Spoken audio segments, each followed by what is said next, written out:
Hey everybody! Wouldn't it be wonderful if our puppies came knowing the rules of the house? That would just be great. Like, hey, you can chew on this antler and these nylabones and this squeaky toy, but everything else in this house is off limits. They just don't get that. We got to teach them. We literally actually have to teach them everything out there that they're not allowed to chew on and what they are in fact allowed to do on.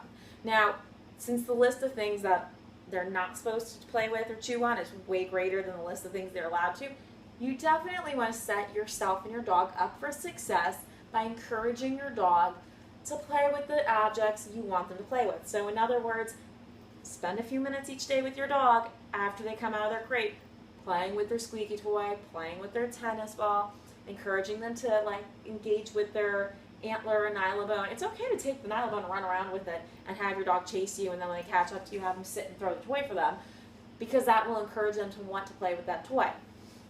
So you always want to start off by encouraging your dog to do the right thing.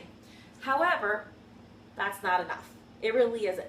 There's a big piece of the puzzle that involves you managing your dog so that your dog cannot get to your belongings, chew your stuff up, and make mistakes when you are not there to teach your dog what they were supposed to do instead. That's your responsibility. It is your responsibility as a dog owner to teach your dog what they are supposed to do and not expect them. With puppies, we tend to get this, but it's just as true for adult dogs. If you just acquired a new adult dog, even if it was already trained, you still have to teach the rules of your house. So management is like putting your dog in a crate, right? So you crate train your puppy, you put your puppy behind a baby gate or an exercise pen for long-term confinement. Maybe you have an outdoor kennel, so on really nice, comfy days, your dog can go outside into a safe location where your dog can't get hurt, your dog can't do the very behaviors, like I just said, do those very behaviors you don't want your dog doing in the first place. But then the rest of the time when you're around, you need to be actively teaching your dog. So if it's a family, you can even rotate who's responsible for the puppy. Now, I have Puppy Magic here. Very cute. I love this dog. He's a little cutie. And if you notice, little Puppy Magic is on a leash. And the reason why Magic is on a leash is because he's not trained, so I know he's going to make a mistake. And I don't want to try to grab him when he goes to make a mistake, because that will actually create an aversion to me reaching for him. It might encourage him to try to run away from me. Dogs don't really like being grabbed. Could you imagine if instead of somebody like your spouse communicating with you, they just grabbed you and tried to make you do things? It would be overwhelming and it would be frustrating when it creates stress. And that's what happens when we allow our dogs to run around and then we actually have to grab their collar or we try to physically grab on them. The leash is just much less invasive.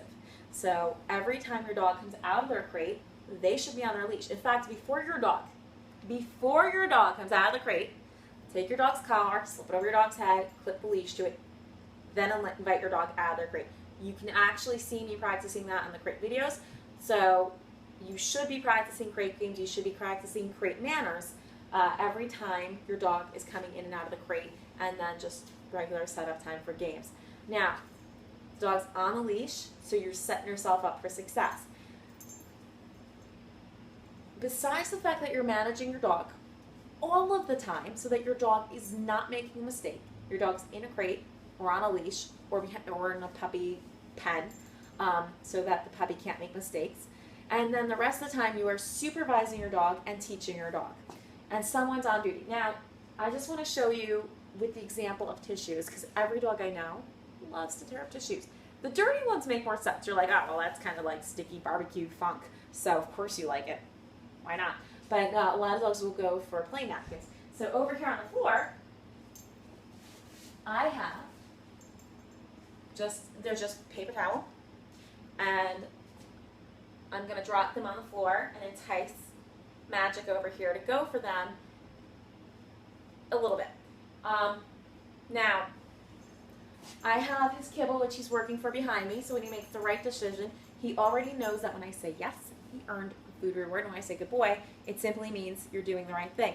I'm going to correct him for trying to grab these, so he will actually get a leash correction for it, because I want to motivate him with an unpleasant consequence to make better decisions. Yep. Hi, good boy. What's here? Hi. So now what I'm going to do, yes, that was just him sitting, right, and looking at me like, oh, what did I get in trouble for? I don't even understand. But he was clearly going to go for those tissues. So I'm going to do is I'm going to hang out over here. Good boy. That's right. Move them around a little bit. I'm going to hang out with him for a second.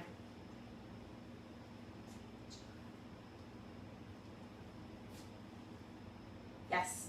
Every so often, I'm going to mark him and give him, I'm going to mark him and feed him so that there's an incentive to do the right thing. There's an incentive to not go for the tissues.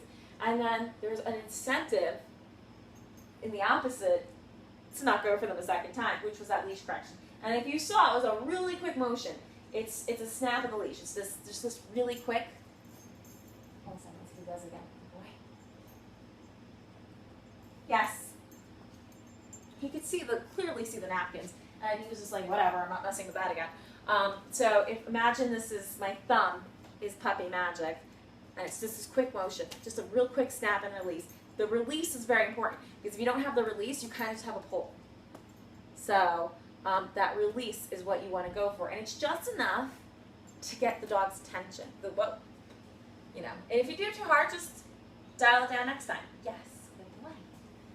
So I'm going to purposely toss the food a little closer to the napkins because this is a learning experience for him. You can use something like this to work on Leave It, which I don't say leave it for furniture. Thank you, good boy. Good job. So I won't tell a puppy leave it if they're going over to chew on furniture. They're going to go jump on a counter, or they're going to get into the garbage. I actually don't say leave it, I just correct them. But I also like the dog to know to move away from or ignore an item on cue. So this is also a really good time to say leave it, show the dog what you want, and then follow through with corrections once your dog understands what leave it means. Is a good understanding, but is choosing not to because much rather, eat the napkin, eat the goose poop, pick up a pebble, pick up the dirty wrapper off the ground. So you don't want to keep your dog in a sterile bubble. When you're managing, these kind of things are not around, right? Your dog is not being tempted with goodies. Yes. But when you're doing active training setup, you want to make sure that you spend time allowing your dog to make the mistake in front of you so they can learn from it. Now, not everyone is going to want to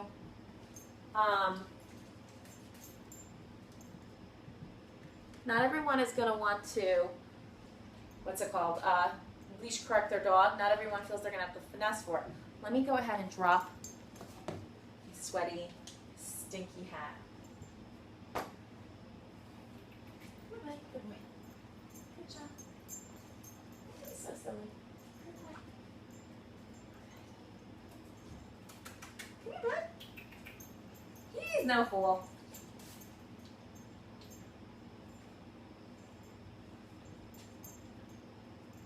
So what I did? Sprayed his butt with water. That was it. It's just enough to get his attention. I was like, what was that? And because we do all this training, it was enough to break his focus. And now he's like, you have kibble. You have kibble. Good boy. So you can do water. Now, if you notice, I have the water behind my back, right? So I'm standing there kind of like this, watching him. See if he'll make a mistake. I don't think he will. He's a really smart puppy. He's a really good dog. And instead of warning him or threatening him with the water bottle, being like, don't make that mistake, I'm going to spray you, which I see so many people doing, I don't do that because I don't want him not grabbing tissues or hats or play biting or barking or jumping on my guests or jumping on the counter because I have the water bottle, and it becomes a crutch. Instead, it's cause and effect. It's to startle you. And then if you see this laying around, you don't think anything of it. Good boy. Yes. And then just remember that once they are doing the right thing, you reward them. You reinforce it. You get what you pet. So, if you make this work for your dog, oh, what's a good boy? You teach your puppy, oh, I like this. This is what I like. This is what I like. This right here is what I like. Oh my gosh. If you teach your puppy this works for them, this gets their attention, this gets laying down and quietly relaxing, gets you to come over and hand them some of their own dog food. For that, whoopsie.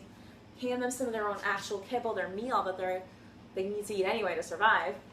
Or you interrupt their relaxation time with a game of fetch, they're going to do this more because it gets your attention. So often we don't reward the good behavior, the dog makes a mistake, then they get our attention. So we want to make sure that, one, we're managing our dogs. Every second of the day, your dog is either in their crate, in their long-term confinement pen, maybe outside in a kennel run if you have a good setup and it's appropriate area for it, or on leash under supervision with somebody training them. Now, if you don't have a confinement area, maybe you're sitting down to do email or something like that, your dog is on leash, the leash is secured, you got an antler, you got a bully stick, you have a condom stuffed with their meal, and nothing really around them. That works too. But you want to make sure besides doing that, so they're not rehearsing the very behavior you're trying to teach them not to do, you then set them up so that they can learn from making a mistake. And the consequences are fair, and the majority of the time you spend rewarding the right decision, because that is so, so important. You must reward your dog for making the right decision. All right, guys.